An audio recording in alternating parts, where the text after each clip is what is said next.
Hey guys, if you need raw dog food anywhere in the United States, be sure to visit our friends over at texastripe.com. What's going on, people? I know you wouldn't thought you see my ugly mug again, but here I am as always. And as you see, I have a guest with me.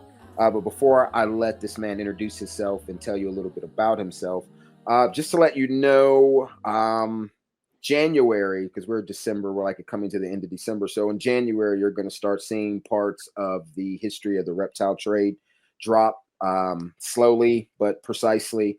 I have a lot of podcasts coming out, like external stuff and then internal stuff.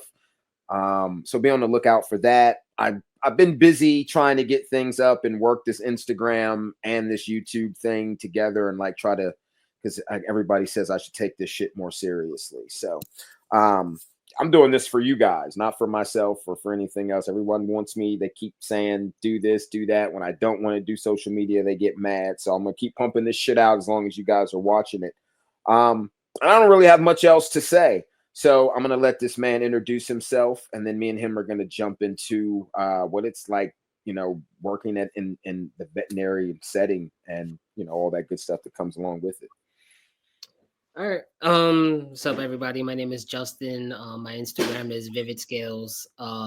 Currently did a revamp of my collection in the past year. I used to own a lot of blood pythons and green tree pythons and a lot of tree monitors, and now I am currently owning just snakes. I do have some geckos, but nothing like that I'm currently working with, like as a specific project. My biggest project right now would be my Jamaican boas. I have 2.1, a group of 2.1 Jamaicans. I have a group of 1.2 Ford's boas, 1.1 Barry Island boas. And I also have a group of 1.2 rhino rat snakes. Two of the rhino rat snakes were recently imported by Dan Mallory. So they're unrelated to anything. Unrelated to anything here in the States, which is very important and cool. And then I have a few odds and ends. I have like a pair of lychees. I'm just looking at my collection right now. I have 1.1.1 green tree pythons, all different localities. Pure Jayapura from Oso, a boreal abomination. I have Oso. I have Chuck 2203 from Chilcondros. That was from Chuck's first litter with Deep Blue.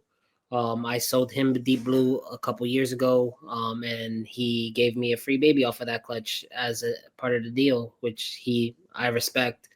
I have a few like odds and ends like Blue Blood High Red day geckos from Leaping Lychees. I also have a pair of lychees non-locale specific from Leaping Lychees as well. I have a pure diamond boa. A diamond python. Sorry, I own mostly boas. That's why I said boa. Pure diamond python. That's from Leaping Lychees as well. He produced the clutch about a year ago, and then I have like a high red striped gargoyle. That's a pet, and then my girl has a tricolor hognose, which we're looking to get a mate for as well and work with that as well because they don't live long, so got to get that going on the ground. But yeah, that's basically it. My collection downsized a lot. I used to own a lot of black tree monitors. Yeah, I remember. Yeah, I had a huge group of black trees at one point. Had a yellow tree. I actually traded that to Tom Crutchfield. If we're talking about the history of reptiles, Tom is a big name in that. Yeah. Tom has that yellow tree now. That yellow tree actually sent his wife to the hospital last year. Bit her on the hand, and it sort of like envenomated her hand or got infected, the bite, and she ended up in the hospital because of it. I had a lot of green tree monitors, and yeah, now no tree monitors. Downsized a lot because I had a kid, and now just primarily working with snakes. Gotcha. Then, so yeah, I mean, you got a full house as far as reptiles go. Sounds like you got a good group of animals.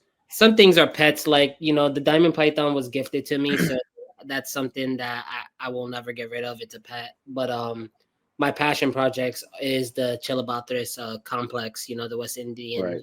boas, and those are harder to come by anyway. So those are like passion projects, and I'm going more towards, I guess you can say, the conservation side of things, where like I want to breed my Jamaicans in the upcoming years and gift them out, obviously, because I can't sell them across state lines, Right. or trade them across state lines. So I can gift them though. So gifted to zoos. The Bronx Zoo is near me. Hopefully, can get my foot in the door with the Bronx Zoo or something like that, and then the zoos in the area, and see if maybe we can swap out genetics and stuff like that. Because my Jamaicans do have long lineages from Kansas City Zoo stock and Tom Crutchfield line stuff as well. So. Yeah, that's interesting. That's good. I always hope projects like that get off the ground, because we need more. We definitely need more stuff like that. Especially, it's just so weird that you can't ship those boas, but I can like get cobras like to my house all the time. Like I can. It just doesn't make, like, some of the laws just like don't make sense. But yeah, no, you've got quite the zoo over there. Plus you've got canines. And then you work full time as, what's your exact title? Because I don't want to. I actually am a senior operations manager for Vetco Total Care. So I do multi-site. So I'm a manager. I'm currently managing 2 hospitals in 2 different states. So one in Mount Vernon, New York, and then one here in Jersey. So I travel. Yeah, you're just like animaled out 24/7, right? And my girl too. My girl's a veterinary technician as well. So that's what we met in the field. So gotcha. The whole household is nothing but animals. So what's it like? Like, I mean, you wake up. I mean, I'm from the East Coast too, so I know, like, and especially where you are is can be hectic. Trying to compete with traffic, getting to work. I mean, you already know it's going to be busy because of where you are. You already know it's going to be some BS. It's going to be some good. It's going to be a little bit of everything. Yeah. So like what do you? So when you get to work, like, is there? What kind of protocol do you have? Like, as soon as you get to your first site, like, what is it? What is the first things that you have to do? First thing I do is I have to check in with my team. We review the schedule together, making sure that appointments are booked accordingly. Checking what's coming in, what looks like it's going to be a canceled appointment. Just trying to manage the flow of the day. Right. From there, we determine, can we see emergencies? Can we take in any walk-ins, like sick pets and stuff like that? Because we're primarily GP, which is general practice. We're not emergency or emergent vet. So we do what we can with what we have. So if we're fully staffed and, we have a cancellation, or some appointments aren't confirmed, or appointments are getting done faster than normal, then we will take in like walk-ins, vomiting, diarrhea, stuff like that. Anything that's a true emergency, broken bones, open wounds, stuff like that, we usually refer out to our like neighboring hospitals, urgent cares, like veterinary emergency group, Oradell, Blue Pearl. There's a lot of emergency animal hospitals that are in our area, especially in the tri-states. So that's what we usually refer to. But primarily at my practices, we do vaccines, we do illness appointments, like vomiting, diarrhea, dental cleaning, spay, neuters, general practice stuff. If it's something that we can treat, we do ultrasounds. We do some, on rare occasions, we do specialty surgeries like splenectomies, cystotomies, enucleations, stuff like that. But it's all based on doctor comfort, So the majority of the animals that you see, do you see a ton of exotics, or are there no exotics coming in, or is it just all like domestic stuff? It's all domestic stuff. We cats, dogs. If it's really based on a doctor's comfort level. At some other practices within the same company, if a doctor does see exotics, they'll see them. We have there was a location I was helping start up last year, and that doctor saw a bunch of ferrets and rabbits and stuff like that. But very rare that we come across a doctor that sees exotics. It's just get a lot of calls to a lot of people, because when people call around, a lot of times they don't know, so they have to call and see. Do you get a lot of calls daily about like exotic, like people like, hey, I need a vet for exotics. So you treat this like birds, reptiles, or most specialty hospitals like Oradell, AERA, Animal Referral Center, even some veterinary emergency groups are starting to see exotics. there is a demand for exotic vets, For but sure. unfortunately, it's not something that's pushed in vet school, and it's not something to see exotics. You have to take that extra step and be willing to pursue it, especially Right. as a veterinarian. A lot of my vets said that they didn't want to pursue it, or they just didn't have the time to pursue it, and they'll do like CE events and stuff like that, but they're not actually like doing specific courses for exotics. I Gotcha. do have my own exotic vet that I go to. I was actually at the vet today for one of my rhino rat snakes. My buddy James Madehoff. His Instagram I think is called Doc Reptiles. He's bred green tree monitors. He's bred a bunch of stuff. My blue line rhino rat snake is actually from him, and he's my exotic vet. He doesn't even work for my company. He's a different practice, but I go to him all the time for my sick pets. So on a daily basis, like how many? So you're traveling between sites during the week, like every day. You could be at both sites, or is it like No, you're so here on a Wednesday, Monday? Monday, I alternate days. Gotcha. My commute to Mount Vernon, New York, is about an hour and a half. Okay, it's a Most drive. 45 minutes of that hour and a half is being Traffic. stuck on the George Washington Bridge. Yeah, I know how that is in like in Once I DC. get off Like, the bridge, it's smooth sailing. But getting onto the bridge, right, on the bridge is a different story. That's right. traffic itself. Yeah, And no, I got you. Pool is killer too. Yeah, that's like 16th Street and Georgia Avenue in DC, like coming up there during rush hour or like going to work or leaving, like you're better off taking the train because you're going to be sitting there for quite some time. Like, And to my location in Jersey, it's about a 35-minute drive, so not too bad. My location in Jersey is more established. Mount Vernon opened up just this past year. I've been in my Jersey location opened up 3 years ago. I've been with this company for 3.5 years. So I opened up both locations, but my Mount Vernon location just opened up this past year. So we're still going through a bunch of odds and ends in establishing a clientele and making our name and putting our footprint in the neighborhood there. But my other hospital is established, so I rarely go there. I only go there to make sure like the scheduling is done. My assistant manager is running it as if it's her practice, and then I have a chief of staff doctor over there as well. Right. So, how many, if you know, on average, how many people come in and you would say have insurance versus people who don't have insurance? Because I'm not even gonna comment. I'm just gonna let you you tell me. I have an idea of what I think, but so we push insurance a lot. Obviously, the way insurance works at our practice is that we don't accept payment directly from the insurance companies. They pay out of pocket. They file a claim with the insurance company, and then they get reimbursed for it. Right. A lot of these companies are also offering like what they call our like wellness plans or like rewards programs. So like for my company, we have something called Vital Care, and basically it's like a rewards program.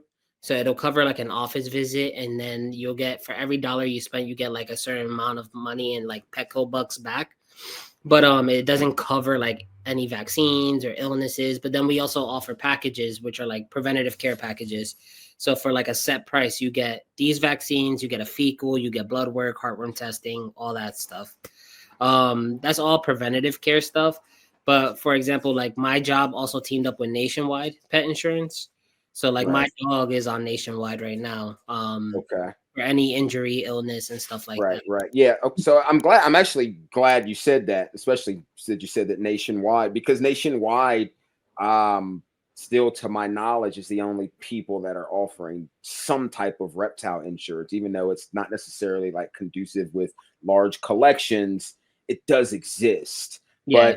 But unfortunately, since you don't see exotics, because I would love to see. I know Eddie has it for some of his tree monitors, and I know a couple other people that got it, but yet that no one's had to use it yet. So just to see, exactly how great it is or isn't, because I know a little bit about like my journey in the last 6 or 7 years of trying to get insurance and the registry and pushing all that stuff for us.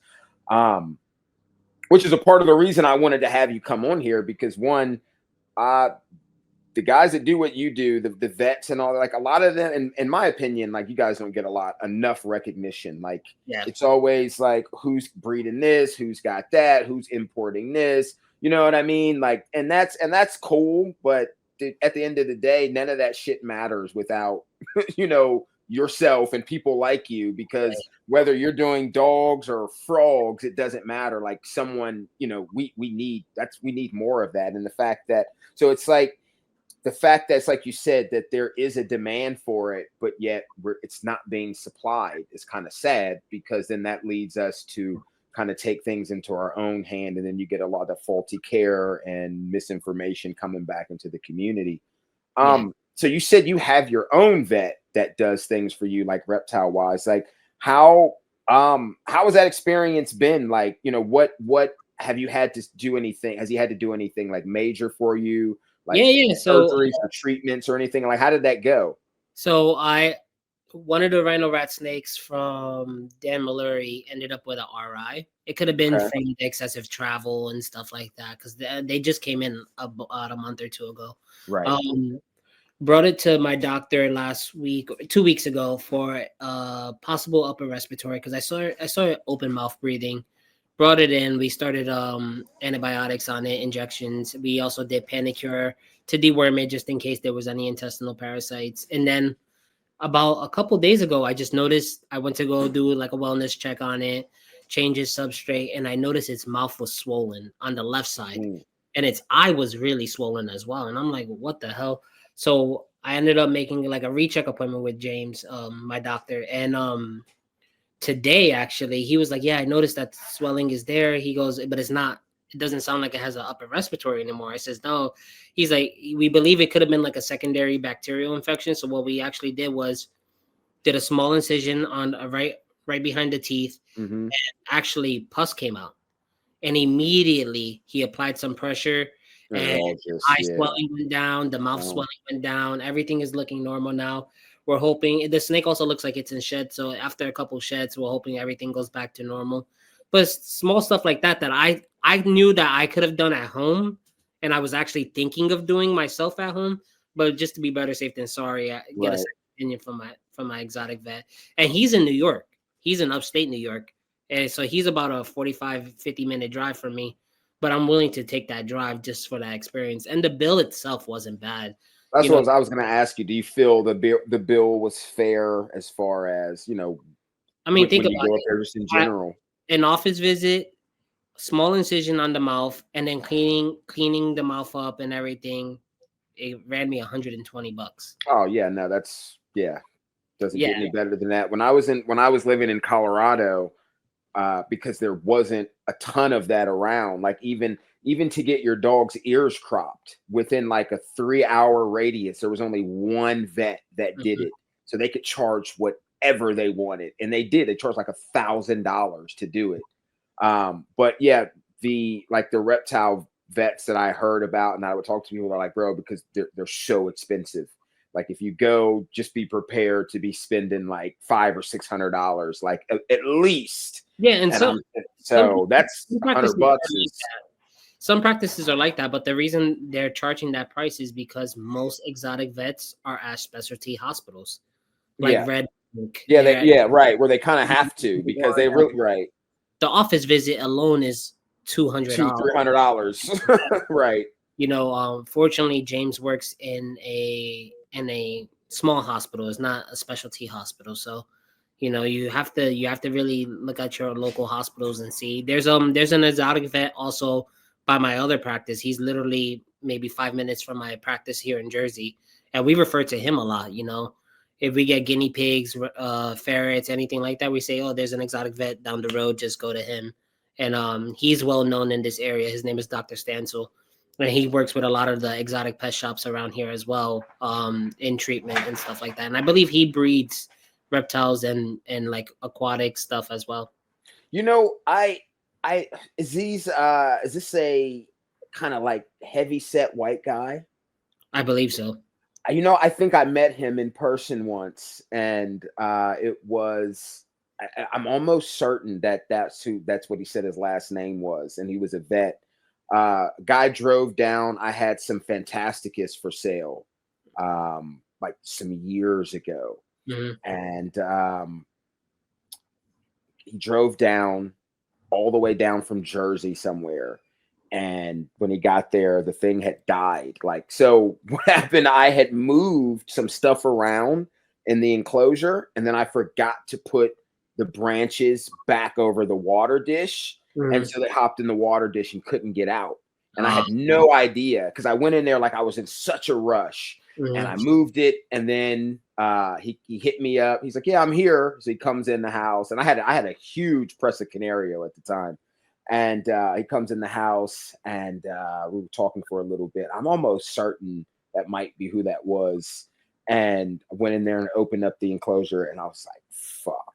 And he's like, "What? It got out?" And I was like, "I wish." Like, no. I was like, "Bro, it's fucking dead." Like, like the only thing I could do was like giving gas money. Like, you know what I mean? Like, I felt I was so like I felt so ashamed. I was like, "Bro, how the fuck did you forget to put the branch back?" Like, you know what I mean? Like, but what is the breed you are seeing the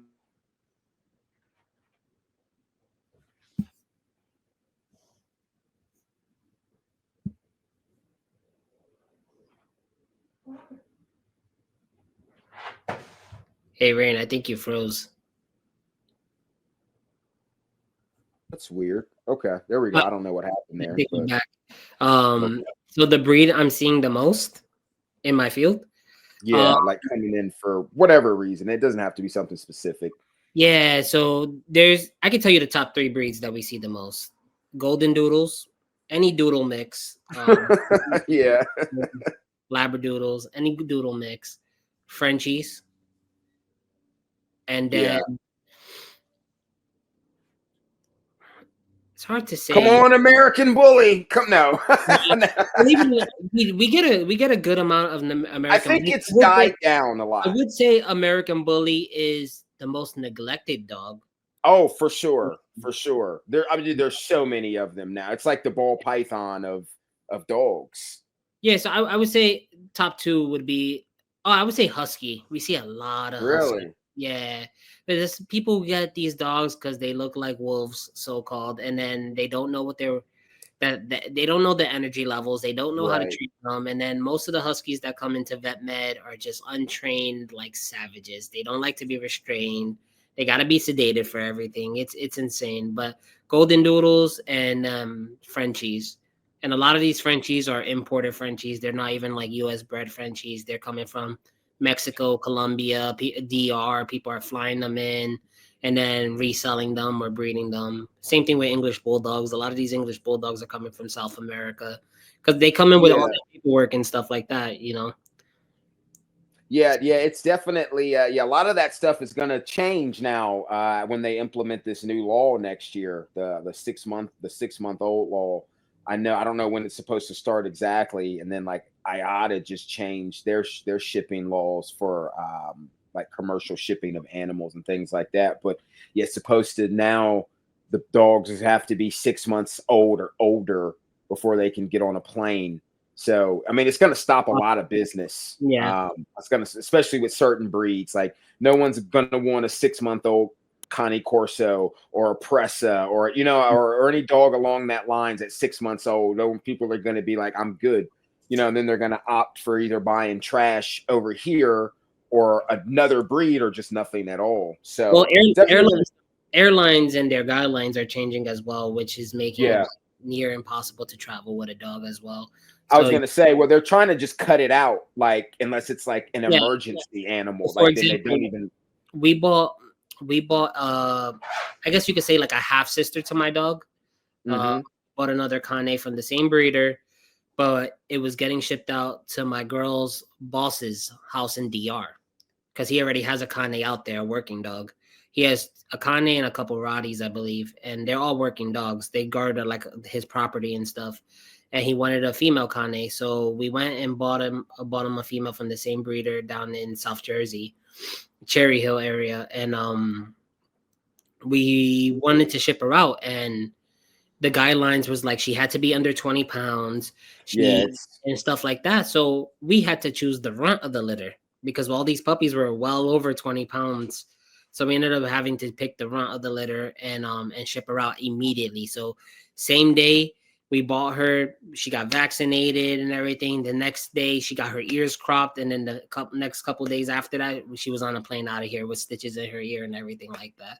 yeah, cargo's been getting funny lately. Like even a lot of the, I don't want to say like not, because I guess you would consider them they're like not major airports, but they're not small airports like Erie, Pennsylvania, or somewhere like that, where these decent sized cities have their own. A lot of them that used to do Delta cargo for dogs and reptiles, like they're cutting it out. And then you remember in COVID, they wouldn't do Delta cargo for that whole entire time. They wouldn't do, and that's why what's his name started doing the that little courier service for the venomous reptiles, because they wouldn't, they wouldn't do it anymore. But I'm not surprised. I mean, they want to stop all this stuff anyway. So it's just little things that some people don't even notice, like what you were saying. That once they stop that, then the only way you're going to get your animal is through a courier service. And imagine paying for a dog from New York to California. You know what I mean? Right. So that's a lot. It's a lot of money. I had a micro bully that I had bought a while ago, and she was considered brachycephalic, so the airport wouldn't take her. So I had to pay for a dog service. Driver, work cross country, but I had to wait a month for her because and they're not gonna just come and deliver one dog. No, a month is a while, but generally they have like 3 or 4 dogs with them. No, they waited until they had about like 10 dogs, and then did a cross country trip. And I can tell you, out of those 10 dogs, I could tell you maybe 6 of them were American bullies. Oh, I'm sure. I'm sure. And then she finally made her way, and then unfortunately she didn't live a long life. She was a micro bully. She was very well inbred and stuff like that, and then I lost her at about the age of like 2.5. Unfortunately, that was my baby. They say a lot of them don't make it past like 5 or 6. So it's very rare that you'll see an American bully past like 8 years old. Honestly, like. Dude, my cousin's dog dropped dead on him at 3. Like, but at the same time, like that guy shouldn't be doing anything with dogs. So that's why we ended up going. Me and my girl ended up going with a Cane Corso. We loved American bullies. My boy Biggie. He was the best. I sent you videos of Biggie. Yeah. He was a dog that'll protect the house and everything like that. He was definitely a dog that loyal to a bone, man. He would even try to attack my girl if she hugged me and stuff like that. He was so protective of me. But he unfortunately passed away. He had a very rare skin disorder. We were doing testing on him, blood work on him. He was on like hardcore antibiotics. He was becoming resistant to every antibiotic possible that you can think of. We were doing resistance testing through IDEXX and everything like that. Spent well over 10 grand on this dog. And I can imagine, bro. Blood work every time because he was on chloramphenicol and checking his liver values and kidney function and all that stuff. So at some point I felt like I was being selfish keeping him alive. Right. And unfortunately, I had to make the decision to euthanize him. And then just a year before that, I had lost my female micro bully, Bombay. She was just so tiny and compact and inbred that like her internal anatomy wasn't normal. She couldn't poop normally because her intestines were like so curled up that she had to be on Miralax with her food. Even when we spayed her just to see if that would help as well, to reduce any. Probably made things worse. Like, and it helped a little bit with her defecation. Well, okay. Yeah, because there was less space there. We took out a lot of stuff, and even then, she had anxiety. She had separation anxiety. She would lose it without me. She was on Traz and gabapentin. like real crazy stuff. She was licking her paws until she had granule. Yeah, and that's Like it was insane. So unfortunately she passed away. She had ended up with a mass in her abdomen. And I took her to a specialty hospital and everything. And the importance of insurance. I didn't have insurance on her. And took her to a specialty hospital. I paid about $3,000 for the first night. That included they'll get you. that included X-rays, fluids, and overnight care. Overnight care. They placed the nasal tube to feed her and give her fluids and stuff like that. She had an IV catheter in her, and then the next day she declined even worse, and she was vomiting through Cerenia and stuff like that. So they were like, we can do surgery, but there's no guarantee that she's gonna make it. And then the surgery itself is gonna run you $6,000. Okay. Right. Yeah, no, I've been there before. Yeah. She's gonna need intensive care for 4 days after the surgery. Okay, how much is each day gonna cost? Another $3,000 per day. Yeah, that's like 8 dogs. So now we're looking at $15,000-$20,000. Yeah. And no insurance. I don't got 15-20K to laying around. So unfortunately, the best decision was to euthanize her, and that took a hit on me. And then after that, I was a big advocate for American bullies, rescuing them. I can tell you right now the amount of American bullies we euthanize as people can. And that's what I wanted. Yeah, that's why I'm glad. Like I didn't even have to ask you. You just let me know, because I know it's high. I know it's high because there's just so much money behind the dog, and it's. I mean, when you really think about it, from where it started, from its inception to now, it's been like almost like a gimmick. It's like it's not even real because it went from crossing game dogs with show dogs and calling it a totally different breed. I'm like, well, you did some American Bulldog crosses, but they already did that. That's called a Scott dog. They already made that dog. So it's like you didn't even make anything real. And I think people saw that. And so from there, they're like, well, dude, this shit ain't even real. So now I'm going to make a little tiny one, and I'm going to make a big one. And now the dog is hairless. It went from fluffy to hairless. Like, you know what I mean? So it's like, what is an American bully? Like, you know what I mean? Like, what really is an American bully? Like, because I remember when that guy got killed in the UK. I don't know if you remember when those 2 dogs killed that guy in the UK, like right before they banned them.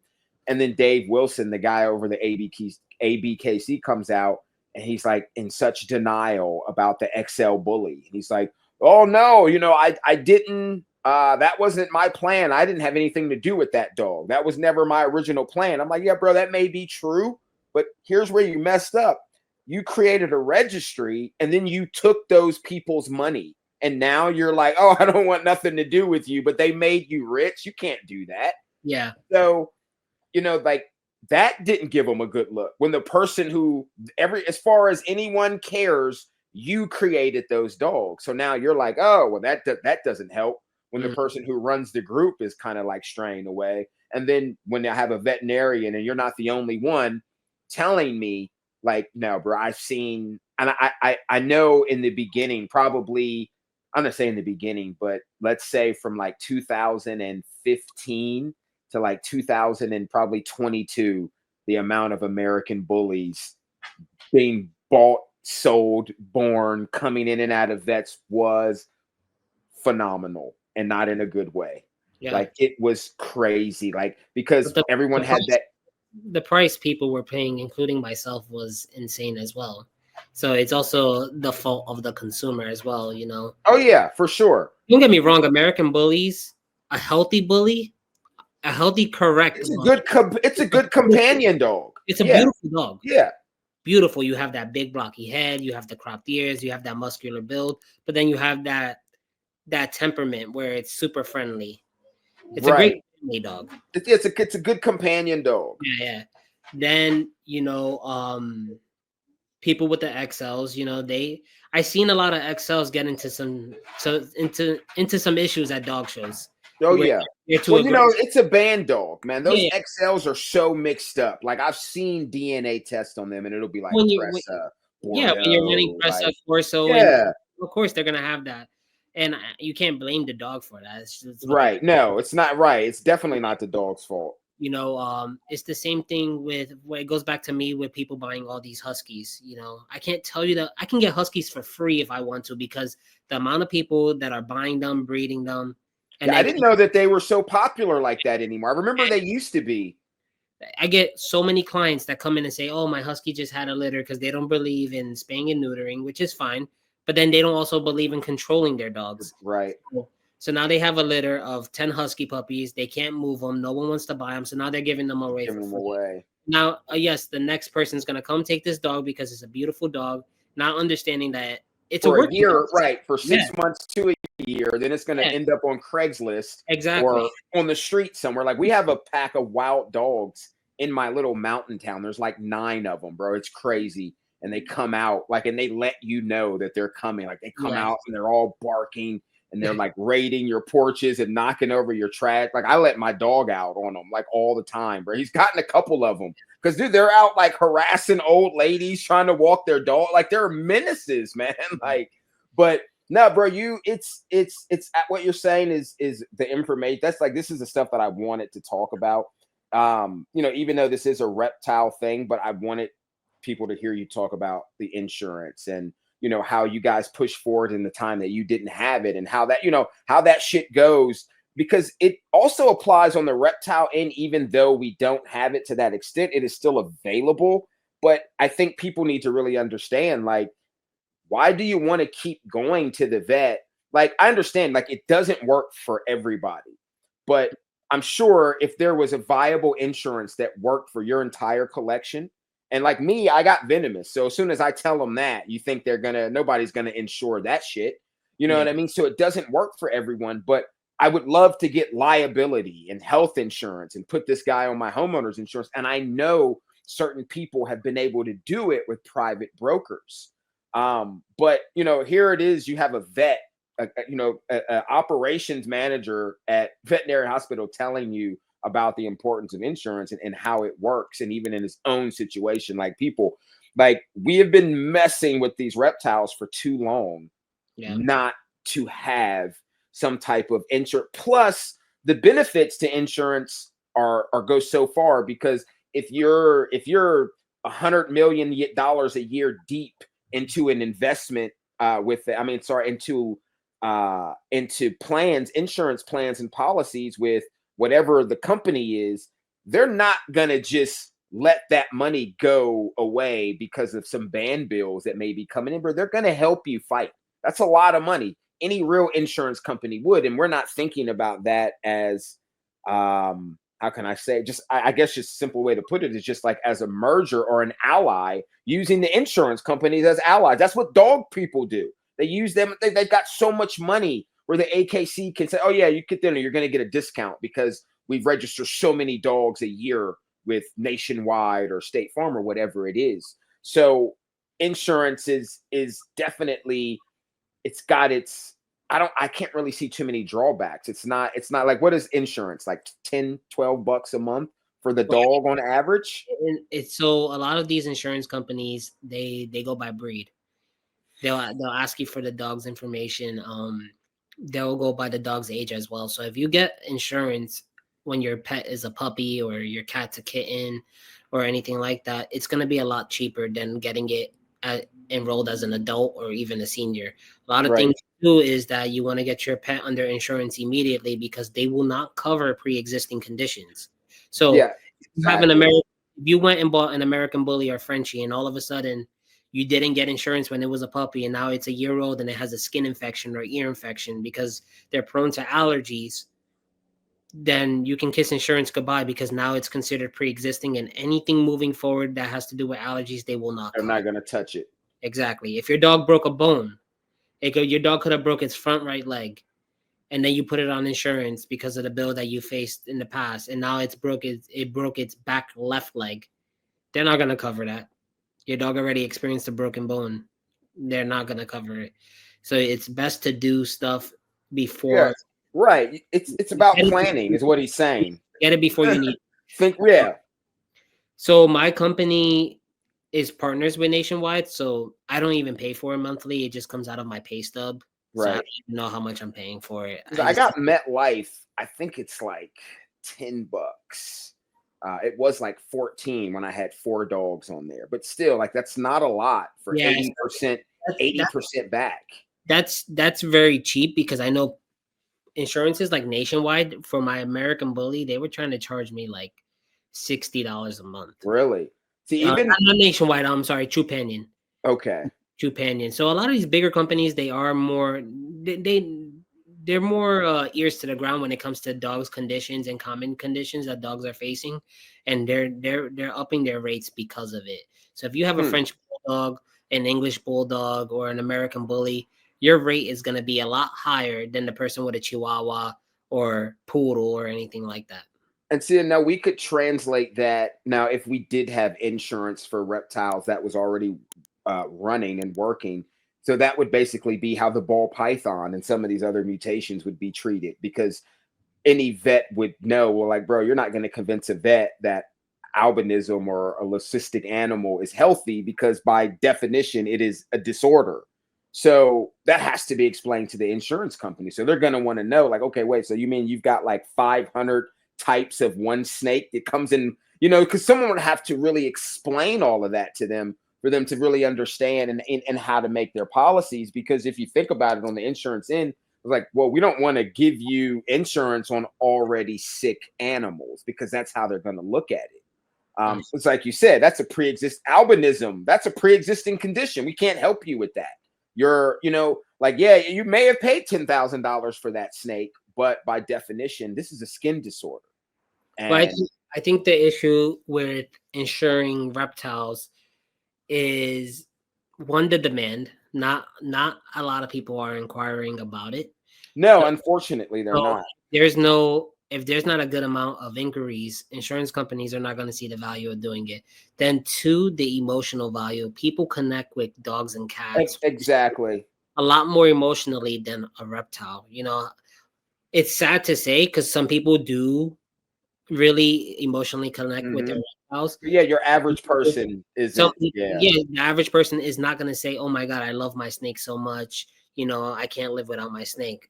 But Dogs then when you, right, I cats just, are being compared to kids nowadays, and people oh, for sure. Yes. Yes. they're going with the dogs and cats. So, you know, that's insurance and companies are taking advantage of that, and it's not wrong. They're providing more healthcare. Right. No, that's their job, right? That's what they're supposed to do, give services. I think that a lot of them also, because I've had conversations like as far up as I could go, like on the ladder, like talking to people in corporate insurance companies about reptile insurance. And a lot of them don't know that you have $20,000 reptiles. When I would tell them that and I would email them and show them, they were amazed because, like you said, one, they're not thinking about it because enough people are. It's like, we don't have enough people inquiring about it to the right people, but we talk about it amongst ourselves because I don't want to spend $15,000 on a Bolin's and then it dies in 6 months because I'm out of money now. Like there's nothing, you're out. You should out of luck. Yeah. You should out of luck. Yeah. And for whatever reason that animal died, it's just gone. And so whether you have the money or you don't have the money, you're gonna feel that on both ends. The money's gone and the snake's gone. I have no insurance. It wasn't this. I wasn't on my homeowner's insurance. I didn't have this. And I talk to people all the time and they're like, dude, I'd love to insure my collection. Do you know how I can do it? And I'm like, well, you would think that through some of the other avenues, like how you said your vet has linked with insurance companies, AKC has linked with insurance companies, like our USARC or who, and the other, I think there's one more group that we have, and some people overseas. Those are the people that are really supposed to be attaching us to those companies because those are our voices. Yeah. And I'm like, well, that's why you don't have insurance. Like, well, I'd love to get, like, yeah, me too. That's why I don't buy a whole bunch of shit anymore, like because of that reason.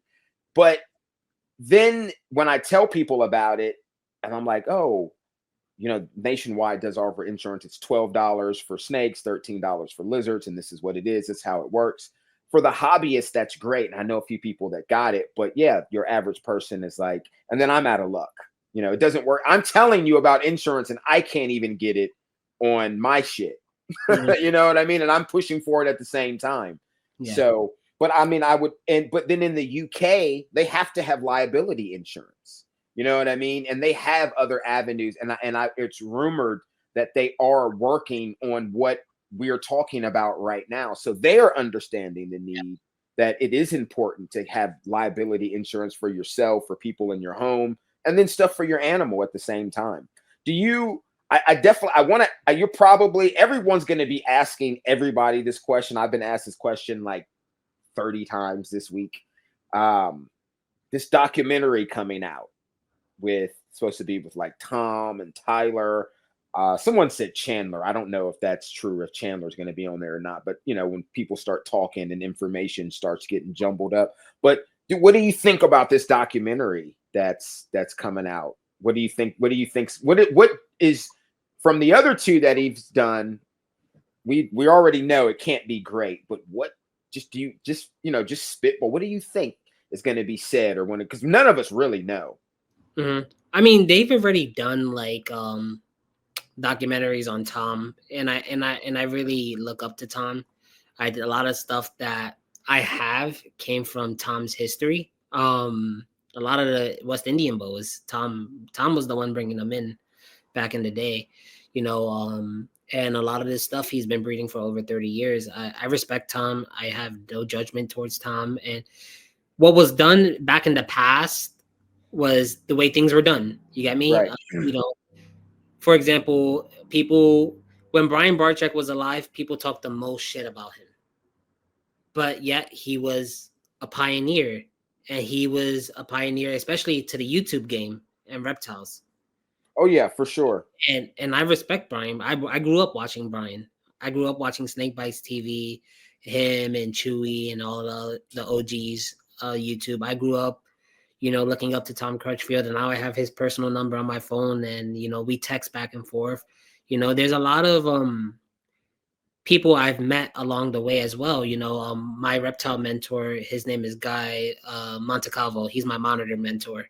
Big name here in Jersey. He owns like 130 something monitors. Some stuff that only he has, and he's good friends with Uncle Mike and everybody. And Guy lives 10 minutes from my house, and we talk almost every day. And he used to tell me how things were brought in back in the day, and how things were done, and how things were kept back in the day. And nowadays it would be frowned upon, or he would definitely be criticized for it. But this is how they were doing it, and they were successful. Right. Yeah, no, I was there with it, so I know. Yeah, I was doing a lot of it myself from 88 on up. So I think although it depends, it's really perception, really, on how people take things. It could be like, wow, it's eye-opening how far we've come from back then to where we are now, or it can bite us in the ass and then shed more negative light towards us and the hobby. I don't know which direction it's gonna go, honestly. Yeah, no, I think everybody is wondering. Like I said, and I've been getting asked a lot. I know a lot of people, because they're like, you've been in it. Like, I've been in it since the initial inception of the modern day reptile trade. Since captive breeding clicked, I was here. You know what I mean? So from and like, it's funny, I was on a live last night with the Gecko Exchange, and then after we got off, one of the guys was like, bro, I need you to come on my show and tell those same stories. He was like, yeah, I didn't realize you had been in it like that. And I was like, oh, bro, I've seen it all, from when it started, all the animals we killed, the millions of animals we imported in and out. Like, I remember when, everything started, the first, like, I had every issue of Reptile Magazine, Dog Fancy, Dog World, Aquarium, Bird, Critter, everything. And I would, some of those same practices, like, that's what it was. We didn't have a lot of information. And so things were kept, like you said, in a way where people would be like, oh, there's no way. I'm like, yeah, but that's what it was back then. But then you also had some people then who were trying to do, like, kind of how you see the guys in the UK. And you see more people doing it now, trying to make huge, elaborate enclosures. A lot of people were trying to mimic what they saw in nature, but it was so hard to get that constant information. Like, whereas now you can just pull out your phone and see what temperature it is in Ghana. You know what I mean? And if you really want to, you can set your your thermostat to, what that is, and put your however you need to do it. I don't know. I think people are really worried because every time that guy makes a documentary, now you can't have tigers anymore. Now you can't have chimps anymore. And they've been wanting to stop this for a long, long, long time as it is anyway. So it's who knows what's going to happen, unfortunately. Yeah, I have a good feeling the direction the community is going is in the right direction. You see a lot more people straying away from having larger collections and really focusing on like obscure species or like passion projects. They're not chasing the dollar anymore. They're really going for like what they want to work with. And there's other people that are stepping down from the hobby but still promoting the hobby at the same time. Look at Ed, Father Right. Bruce. That's my boy. Like me and Ed, we talk a lot. I've been to his house multiple times, excluding Tree Monitor Fest. He's invited me over. He's hooked me up with a bunch of the hides when I was keeping tree monitors. And Ed is an amazing dude. And if Ed's a great guy. sit down and talk to him, he went out of his way. He busted his ass to get that collection of Blue Tree monitors. And now he sold it. Right. Sold it, and now he's onto a different passion project that still benefits the tree monitors. But it's all perception. Some people are perceiving it as he's against keeping reptiles now. He's gonna fight for them to make it harder for us to get Blue Tree monitors, or he's trying to find a better way for us to get Blue Tree monitors, or he's trying to actually create sustainability in Right. the wildlife population. And I'm all for it for what he's doing. He's investing in cameras. He's investing in a boat. He's investing in a lot of stuff, and he has more stuff that he hasn't mentioned that he's trying to do out there. And props to him. Props to him. For sure. Yeah. No, I've been helping Eddie a lot with him even going over there because I lived over there for 3 months, so I was one of the first people he contacted, and I'm like, bro, I will give you all the information that I can, that I have. Like, here it is, this, that, and the other. You're going to need this, that, and the other. But I've been dealing with Eddie since he started. So funny, he went to, he's from DC too, and he knows one of my aunts, and we met online. So, for us, I'm like, damn, bro, it's crazy. You went to the same, you were there when my aunt was the college counselor there. He's like, yeah, I remember her. And, we got cool immediately because I hadn't kept tree monitors before. So he, was pitching me some ideas about grasshoppers and things like that. So yeah, Eddie. And then, I think the very first interview he ever did was with me. I still have it. I have 2 interviews that I never released with him, like still on my laptop that eventually I'm going to put out. But I'm not even sure if it's even a perception of people with Eddie. I just don't think, they just don't like it is really what it is. Because it's hard to perceive something when no one ever, these days people are, Eddie's being pretty transparent. Mm-hmm. There's really, I don't see there's much to perceive when he's been telling you like, bro, I just don't want to do it anymore. I don't, it's so funny. When me and Eddie talked about it, I said, Eddie, I've been to that same market and I felt the same way you did. But then I also had to remember that man still exists. And as long as man still exists, animals will always be in danger. Yeah. I said, so because of that, I chose to continue to keep animals in captivity. But I understand it. Yeah, but there is also like us being humans, we also have the opportunity to do what we can. Like this morning, I was watching a video with my girl on YouTube. Forrest Galante. Yeah. He went to a billionaire's private zoo. Yeah, I didn't get to finish watching it, but I started it. That facility and what they're doing with the elephants there is amazing. State-of-the-art equipment, ultrasound, radiology, the vets on staff. Like what that billionaire is doing for what he has at that zoo and the amount of space he has, it's amazing. And they're studying genetics in tigers, in captive bred tigers versus wild type tigers, and how they're calling the morphs, tiger morphs. They were calling snow tigers and hybrids. They were saying that their genetics are weak, and that's why they bought a private collection out, because the genetics are weak, to keep them in captivity. And then they also have pure tigers that they're hoping to breed and release in the wild. Like, it's amazing what that facility is trying to do. And if we have more people like that in the world, what Eddie's trying to do with Blue Tree Mommy. Right. No, that's what this was supposed to be about. Yeah. You know what I mean? Like that's what it was supposed to be from day one. You know, there's other people in the private hobby that are trying to do what they can. You know, there's a lot of people, you know, to get a Jamaican boa is damn near fucking impossible. Excuse my language. Right. Like, no, you're good, bro. I had to like really create friendships. I had to really prove myself to get the 3 Jamaican boas that I have. And even then, there's big names in the hobby that are like, how did you get these snakes? And there's people messaging me every day. How did I get my Jamaican boas? They've been trying for years to get Jamaican boas. And to be honest, the people that gifted me these snakes don't even want me to say how their names. Right. Because of the fact that so many people are in it, but then not everybody has the right intentions behind them, you know? No, for sure. I've met random people like who like I think you might have seen it because I know you watched my story. You might have seen it. I was just talking to some chick on my Snap where I posted a video from Brittany, Repta Girl, who's going to be coming on. I just posted one because I told her I'd post some of her stuff on my social. And then some random chick that follows my Snap, because I have like 3,000 people that follow it, just hits me up and it's like, what kind of snake is that? And I'm like, oh, it's a Bolin's python. She's like, oh, I've never seen one, never heard of one. She's like, I bet I could make a lot of money breeding them. Like, you know, doesn't know anything about animals or reptiles, let alone, but is already looking at one of the most expensive as far as retail value goes and is considered one of the harder species to breed.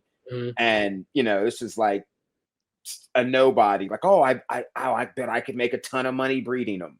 So yeah, you definitely got to watch out for that. I mean, and you know, it's, and you know, like I know, it's not just with the reptiles, it's with dogs, it's with horses, it's with anything, even food. You know, you got better food over here than you have over here, the quality. So you really gotta know, and that's why it is important, like you said, to build and really to have to build relationships with certain people, because do you want your? In my opinion, this is how I know some people get mad when I say it, but I don't breed. When I was breeding openly, I don't breed for everyone. My shit is not for everybody.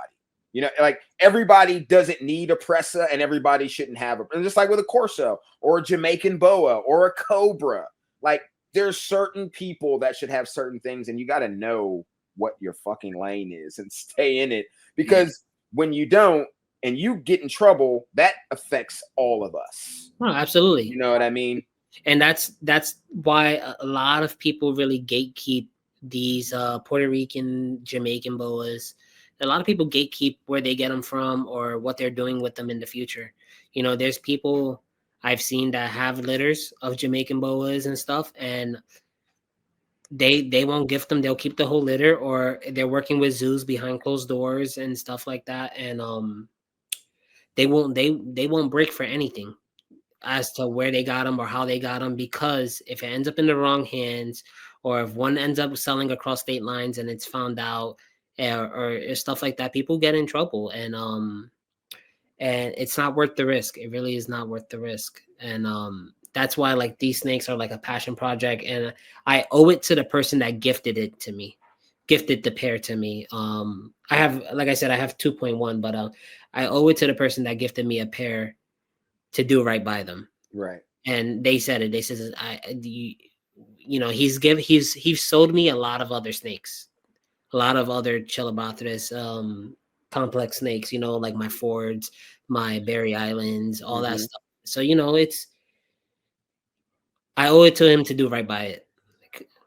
No, I understand that totally. We were just talking about this in the last 2 podcasts that I did, as far as giving their animals their due fucking respect, like for real. Like otherwise, why are you in this shit? Like you just here to be seen all of a sudden, like because of social media. Like, nah, bro, that's not doing a service to the animals. You're doing a disservice to them. You know what I mean? Like, and I agree. Like, I'm not hardcore gatekeeper, but I am, because I come from the canine world, and especially coming off of guys who were hardcore game dogmen, and you know, being very secretive, but there was still a way to get in. It's like you said, you just had to prove yourself. So, you know, like that's the thing with me. It's like I'll sit and I'll talk to you because I want to talk to people. I want to see what kind of person you are. You know what I mean? Because I don't like even my podcast, I'm not for everybody, and I don't want everybody on my show, and I don't want to be on everybody's show. That's just not how shit goes. But you got to know yourself and know who you're dealing with. And me and you've been talking, for a couple years now. We have mutual friends, that I've known for some time, and that's kind of how I built my trust around you, because my Osa, he's like, nah, bro, he's good. He's like, homie always looks out. Like, so I'm like, all right, cool. And then, I started talking to you, and I'm like, all right, so when I do my new channel, it's going to be the first vet, that I bring on and have talked to, because like I said, I feel like I know vets and people, vet assistants, so people who do operations and private practice, they have their own channels and whatnot, and people watch them, but still at the same time, I feel like those channels don't necessarily get reached by a lot of people. It's more specific. So I'd like to come over, especially dealing with exotics, like you working in a non-exotic vet, but having majority of exotics in your house. Yeah. So, I really appreciate you for coming on. Yeah, how I met also was a funny story, because I had bought a bunch of Exoterras from this guy in South Jersey. Bunch of Exoterras. It was like a killer deal. And it ended up, somehow the guy said, you can take all the Exoterras, but you have to take a snake with you. He's like, I'm out the hobby. I said, okay. I didn't bother asking what type of snake, and it ended up being a pygmy rattlesnake. Like a Florida pygmy. It was like the black and the orange coloration. And I followed the Melissa and also on Instagram for a while, and I saw that they were working with HOTS. And I messaged Melissa, and I never met Melissa in my life. I messaged her and I said, hey, I have this Exoterra and a pygmy rattlesnake. I see that you're posting HOTS a lot. Do you want it? I don't want it. Do you want it? And she said, yeah, I'll take it for free. So I meet up with Melissa, and then from there she took it, and then that's how I created like an online friendship between me and Deep Girl Reptiles. And then shortly after, I remember like I was asking her if she was going to Hamburg or something like that, and then she said, oh, if I can find a ride, me and my friend would like to go. So then I said, I'll give you guys a ride. So then I ended up giving her and also a ride, and then that's when we met. And then from there, we were going to expos all the time together. All the PA expos we were going to together. And then eventually, I convinced Melissa to quit her job and come work for me.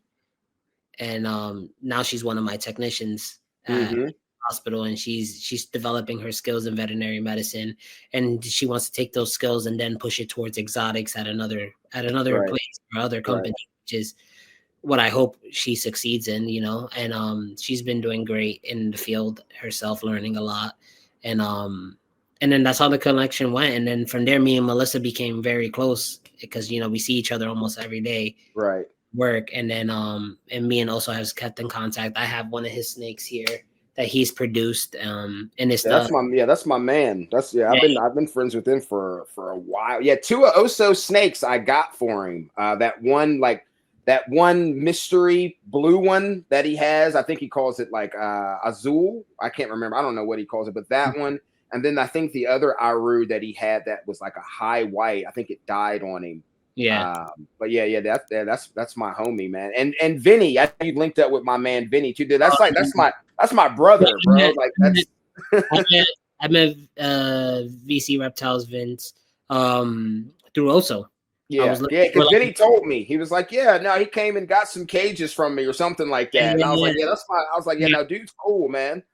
I bought a little 4-tub arboreal rack system from him, and because he was changing all his cages, and then he opened his doors. He invited me in his house. I saw the collection before the big switch up and the switches of cages, and then eventually, we kept in contact. He found out that I was a huge Lord of the Rings fan. That's something that a lot of people don't know. I'm a Lord of the Rings fanatic. To the right of me, I have a whole display case with just Lord of the Rings stuff. I know you. So and Vince is a big Lord of the Rings fan as well. So then a few times I've been to his house already. I've gifted him like a Lord of the Rings like anniversary book. He's gifted me cages and PVC supplies. Yeah, no, Vinny and Chris are good people, man. They're great. great, and the collection that he has is amazing. And yeah, and even then, me and him talk, and most of the time, it's not even about reptiles; it's about Lord of the Right. Rings. Right. Yeah, so Yeah. it's crazy the friendships I've developed throughout this hobby. You know, look at me and Chuck. Me and Chuck are like brothers, and I sold Chuck a snake before he even had like a big collection or he was successful. I sold him a female because my dog, I had an English bulldog back in the day, and she needed surgery. And I was doing anything to get that surgery money, anything possible. So I sold Right. off the whole collection, and I had a big pure Aru female, which is deep blue. And I sold it to Chuck, and I said, "Listen, I am so desperate for money. I'll give you it. I'll sell you her for this price." And if you and he says, "You sure you want to sell her to me for that price?" I says, "I need my dog is more important." I says, "I need my dog needs surgery. I want to get it done." So I sold him the snake for a steal, and he said, "Because you sold me this female." He didn't have females at the time. He said, "Because you sold me this female, whenever I get lucky with her, I'm gonna gift you a baby." And then 4 years later, he got lucky with her, and then gifted me that baby. So what's up? Yeah, and he held his word, and even now we talk on the phone. I go like he invites me to his home all the time. He offers drinks, food, whatever, whenever I'm there, and he's a great dude. No, Yeah. that's what's up, man. Well, shit, bro. That's on that note, man. I think that's a good place to end, man. I didn't want to keep you for too long, but no, Justin, I really appreciate you for coming on. I really enjoyed this chat. I mean, I know we talk all the time, so but this is the first time we've done a. Is this the first? Is this your? No, you've done a podcast before, right? I Did think. a live with Marlon one time, exotic reptile keeper. Yeah.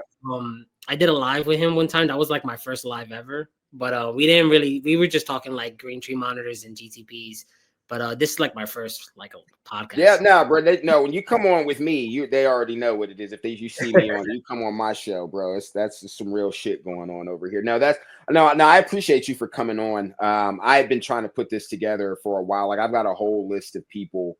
You know, like there were some people that wanted to come on, but because of where they live and what they're doing, like they can't come on. Like unfortunately, like Tom's Reptiles, he wanted to come on, he can't, and it sucks because I really want him to come on, but he can't do it. But no, everyone, I will have Justin's information down in the description section. So his Instagram, so you can go and follow him there and check him out. If you were in the New York or Jersey area and you got a dog or a cat, not anything exotic, but well, if you got something exotic and you can't find a vet, hit this guy up. He can put you in contact with the people that you need to be in contact with. You heard him say it out of his own mouth. You know, insurance is important. So I don't know what else to say, people. I mean, that's it. So until next time, peace out. Peace out, guys.